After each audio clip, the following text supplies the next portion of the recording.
Masayang bati sa inyong lahat mula sa Ophirian Heritage Conservatory. Bago tayo magpatuloy, nais naming batiin at i-welcome ang mga bago nating kapatiran na nagpasakop na sa Covenant sa pamamagitan ng bautismo. Labis tayong nagagalak dahil langkay-langkay po sila na naglalabasan mula sa Babylonian religions. Latest news from Misamis Occidental, isang buong local church ng sektang Adventurist ang sumama na sa atin. Welcome to the flock.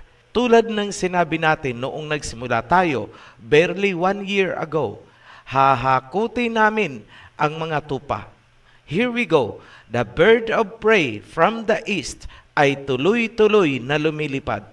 Isa pang magandang balita, nalalapit na tayong magkaroon ng paaralan ng kasulatan. Isang institusyon kung saan mag-aaral at magsasanay ang ating mga preachers, leaders at mga priests.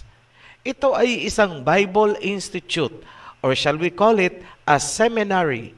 Priority dito ang mga ex-pastors mula sa iba't ibang sekta na lumipat na sa atin.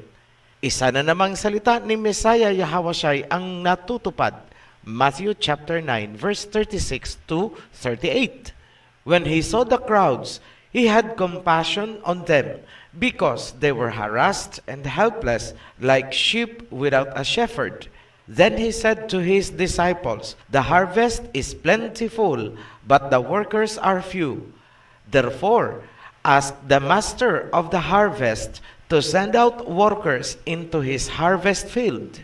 Masagana ang aanihin, ngunit kulang ang mga taga-ani.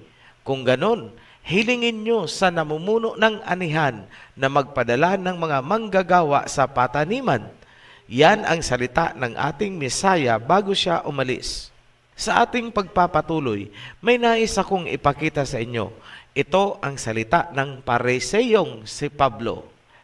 Titus chapter 3 verse 9.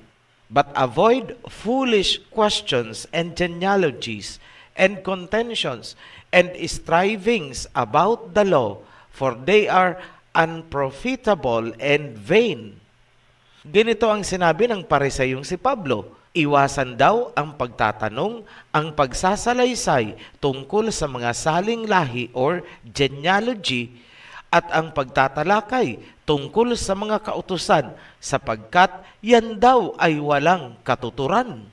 Ang mga genealogy at kautusan ay isinulat ng mga propeta. Tanong, bakit pinaiiwasan ni Pablo ang pagtatalakay tungkol sa mga ito? Bakit sinabi niyang walang katuturan ang pagsisiyasat ng mga henerasyon at mga kautusan? Hindi ba kayo nagtataka? Hindi kaya may pinagtatakpan itong si Pablo, kaya pinagbawalan kayong kalkalin ang genealogy at mga kautusan? Malalaman nyo ngayon ang isang mabigat na dahilan bakit inaayawan ni Pablo ang genealogy at ang mga kautusan. Ayaw niyang mahayag ang tunay na identity ng mga tunay na Hebrew Shemites at lalo na ang tunay na Mesaya. Pangalawang rason, iniingatan ni Pablo na mahubaran si Jesus Kristus, ang huwad na Mesaya ng mga Hintil. Malalahad ang katotohanan, itong Kristyanismo ay gawa-gawa lamang ng Pariseyong si Pablo at itinatag niya sa Antioch.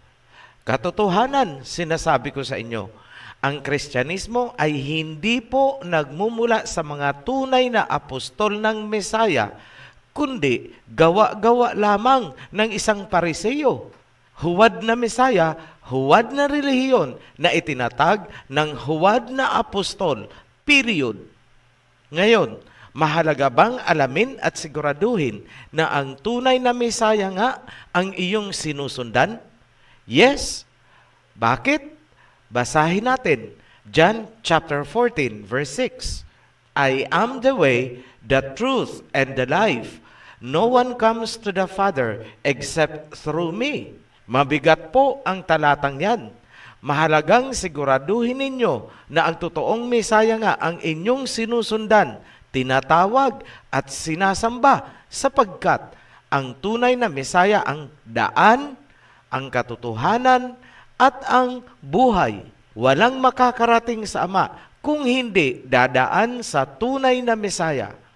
Huwag niyong aakalain na naiba lamang ang pangalan ng Mesaya at tinawag niyo lang na Hesukristo. Mahigpit ang bilin ng tunay na Mesaya laban sa ibang pangalan. John chapter 5 verse 43.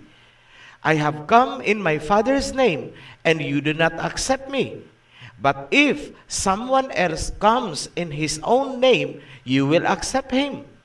Naparito ako sa pangalan ng aking Ama, ngunit hindi niyo ako tinanggap. Kapag may ibang dumating sa ibang pangalan, siya ang inyong tatanggapin. Ngayon, sino ang humaharang upang hindi natin makilala ang tunay na Mesaya? Obvious at simple ang sagot. Walang iba kundi ang dyablo at si Pablo. Sa kasalukuyang panahon, naglipa na ang mga alagad ng huwad na apostol na nagtuturo ng ibang pangalan. Paano mo masisiguro na ang iyong tinatawag, sinusundan at sinasambang Mesaya ay ang tunay na Mesaya at hindi ang huwad? Simple lang, gagamit tayo ng 5 kriteria o punto.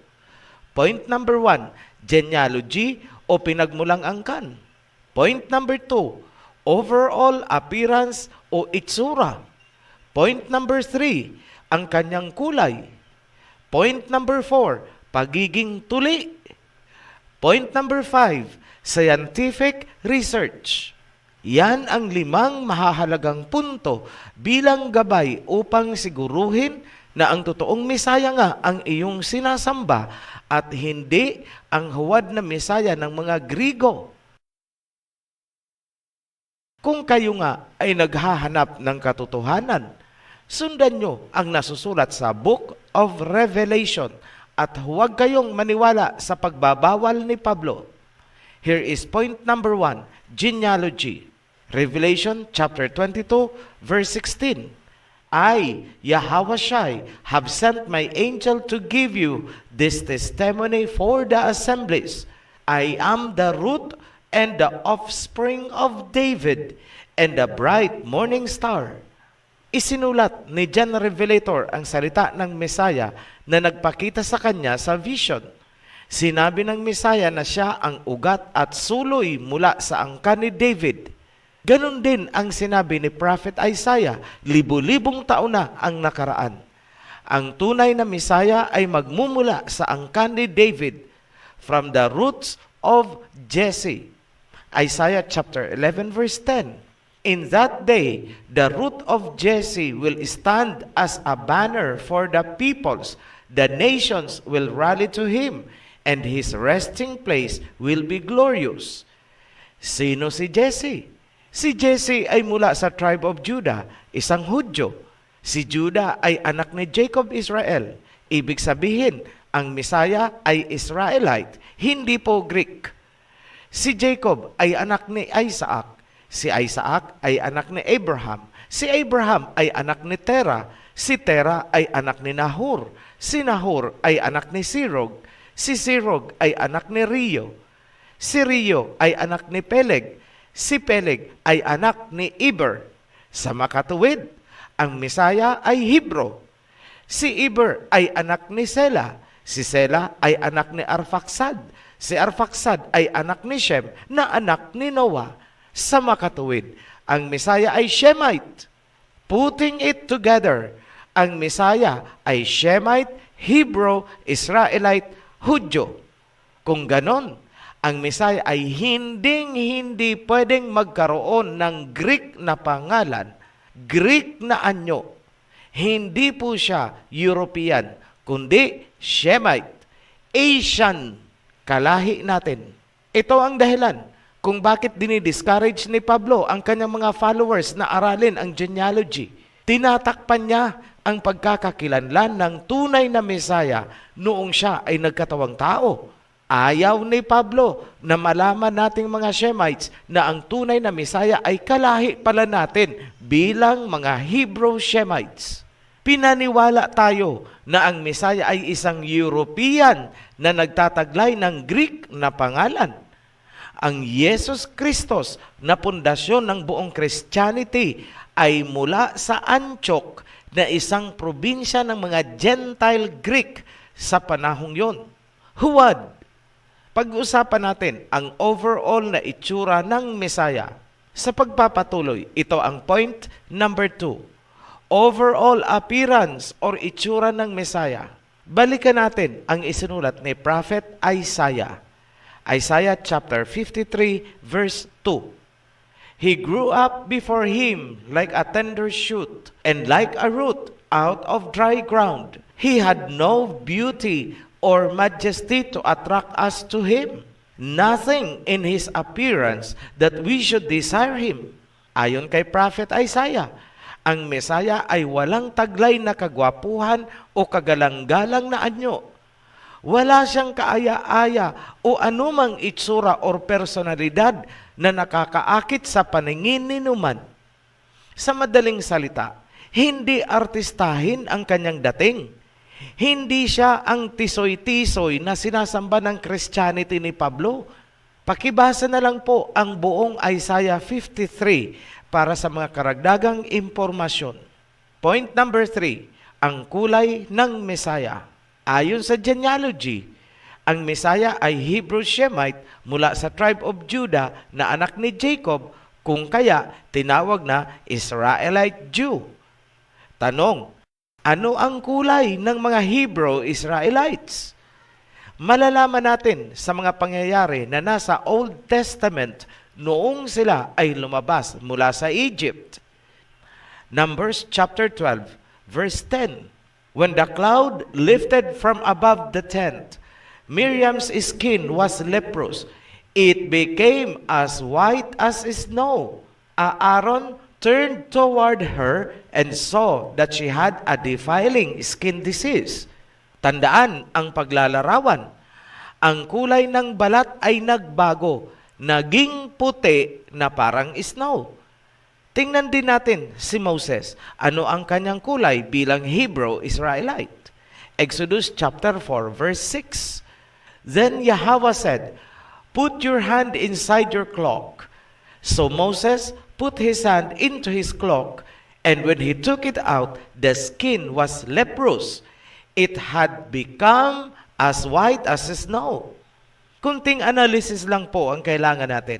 Ang paglalarawan na it became white as snow or naging puti na parang snow ay nagpapakahulugan na ang normal na kulay ng mga Hebrew Israelites ay hindi puti, kundi brown to dark blackish brown.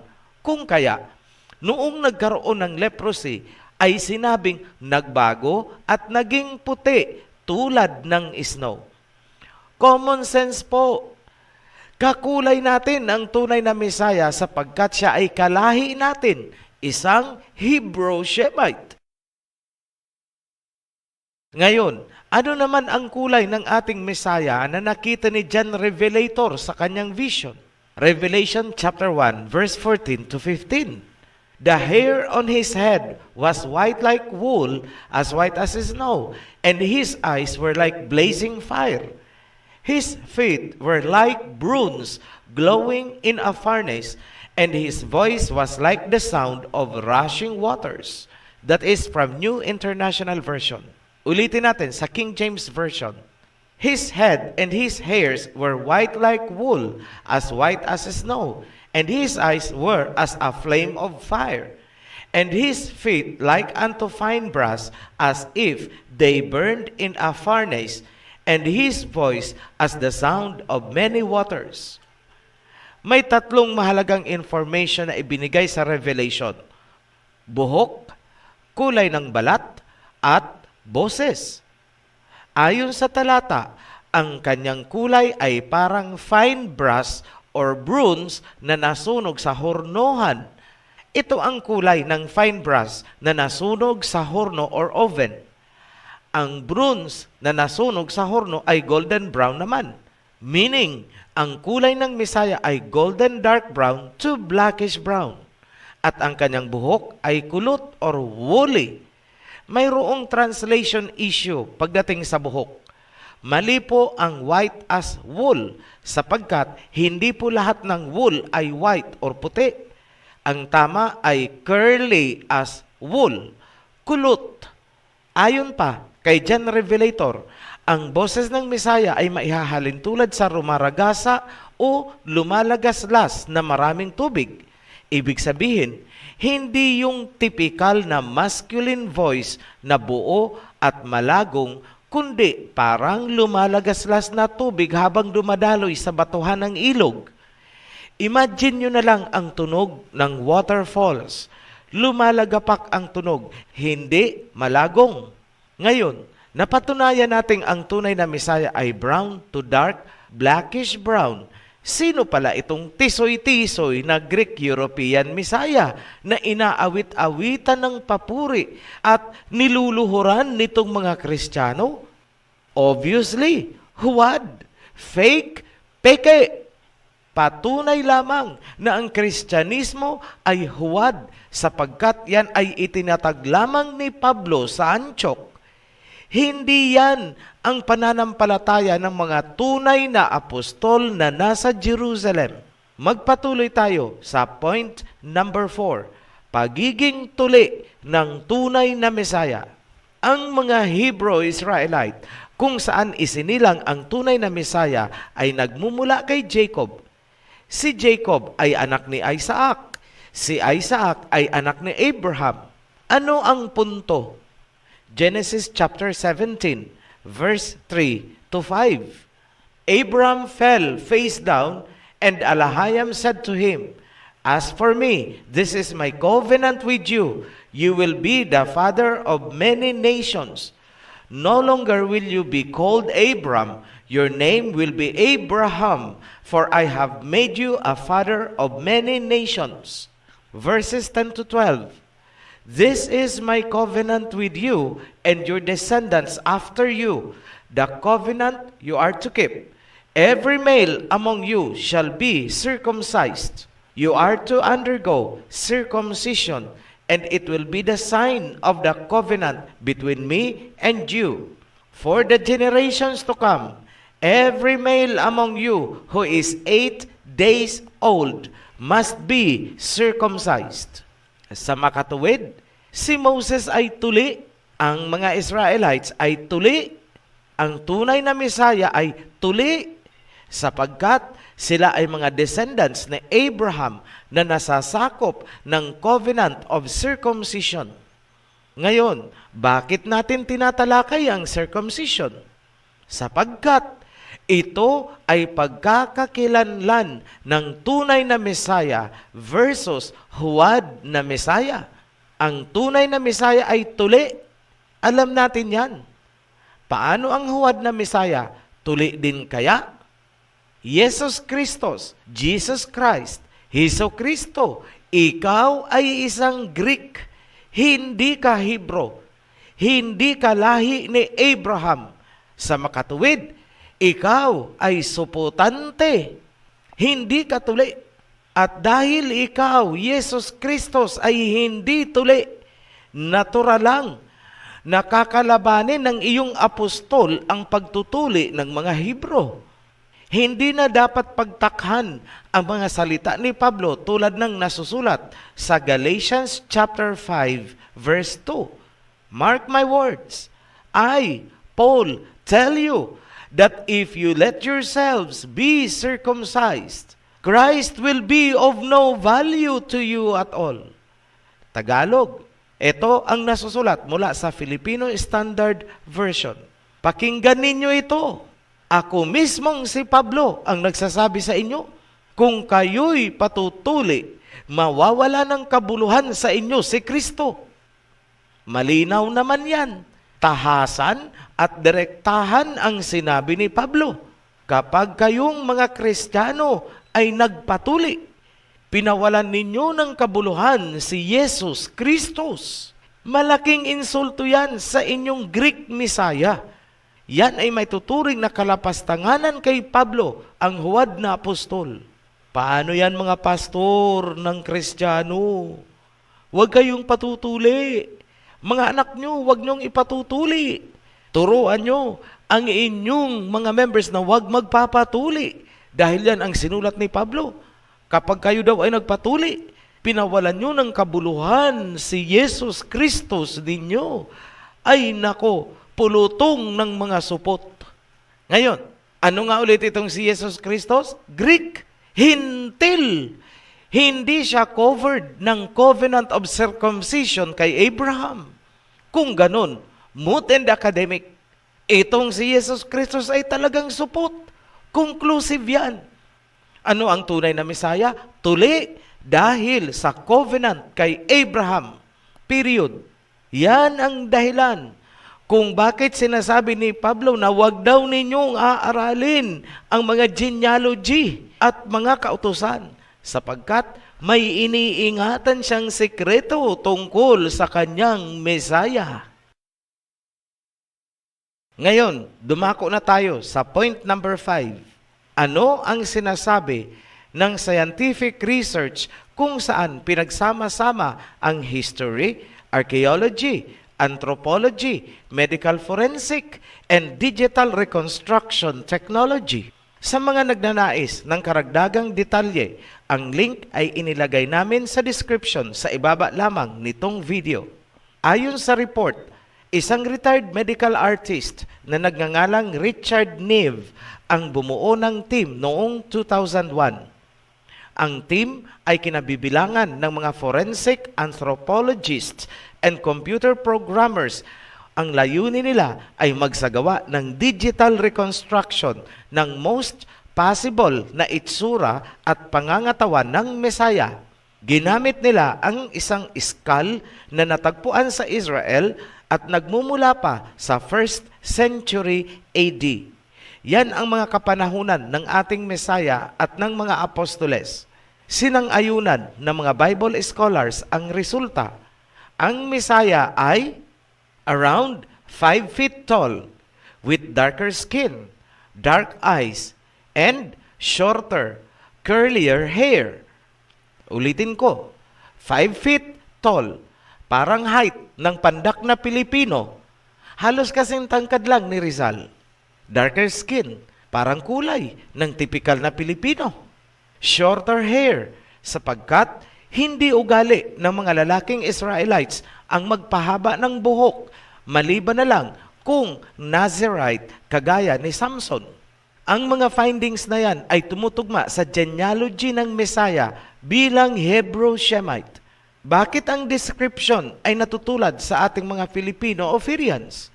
Sapagkat ang tunay na Mesaya ay kalahi natin, Shemite Hebrew, hindi Caucasian, hindi Greek, at mas lalong hindi European. Ngayon, saan galing ang itsura ng Mesaya na ini-imagine ninyo habang kayo ay kumakanta-kanta ng I'll meet you in heaven, we'll sing songs together. And worst, ginawan pa ng ribulto, pinapasan-pasan, pinoprosesyon at niluluhuran. Saan galing yan? Itsura na yan. Ang imahe na yan ay mula sa Greek and Roman gods. Lalong-lalo na ang Greek god na si Zeus. Ay nako, sinasamba ninyo ang larawan ni Zeus. Relihiyon at pananampalataya ng mga Hintil. In short, mula sa pangalan ng Mesaya, imahe, Apostol Pablo, hanggang sa relihiyon, huwad, fake, peke. Ganyan kayo, Christianity. Gumising na nga kayo. Greek Messiah ang sinasamba nyo at hindi ang tunay na Hebrew Messiah na kalahi natin. Balikan natin ang biblical perspective. Bakit kailangan nating kilalanin at tanggapin ang tunay na pangalan at identity ng tunay na Mesaya? Sapagkat nasusulat, I am the way, and the truth, and the life, and no one comes to the Father except through me. John 14:6. Ako ang daan, ang katotohanan, at ang buhay. Walang sino mang makakarating sa Ama, kundi sa pamamagitan ko. Mahigpit ang pagbibili ng tunay na Mesaya tungkol sa kanyang pangalan. John chapter 5, verse 43. I have come in my Father's name, and you do not accept me.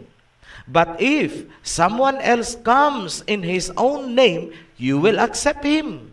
Ako ay naparito sa pangalan ng aking Ama, ngunit hindi niyo ako tinanggap. Kapag may dumating na may ibang pangalan, siya ang inyong tatanggapin. Ano ang pinakabuod na gusto naming ipagdiinan sa inyo?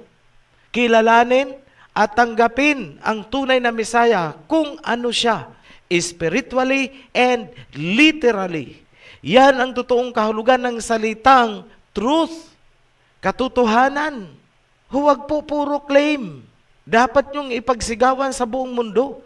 Ipagmalaki na kalahi natin ang tunay na Mesaya. That is truth. Huwag kayong taksil sa iyong sariling lahi. Huwag kayong taksil sa tunay na Mesaya. Huwag kayong taksil sa ating bansa.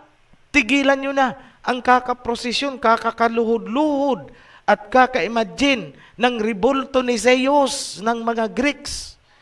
Sinisira nyo ang kaisipan ng mga kabataan. Hindi aasenso ang ating bansa hanggat hindi ninyo binabago ang inyong mga paniniwala. Mananatili tayong alipin at sunod-sunuran sa mga hintil, generation after generation. Your choice, your life. At para sa inyong mga pastor at takapagturo ng huwad na Mesaya at huwad na relihiyon, sunod-sunuran sa huwad na apostol. Sa muli, makinig kayo. Save your souls. Ito ang panawagan ni Haring David galing kay Aba Yahweh. Tipunin ninyo sa akin ang aking mga banal, yaong nagsitipan sa akin sa pamamagitan ng haing alay.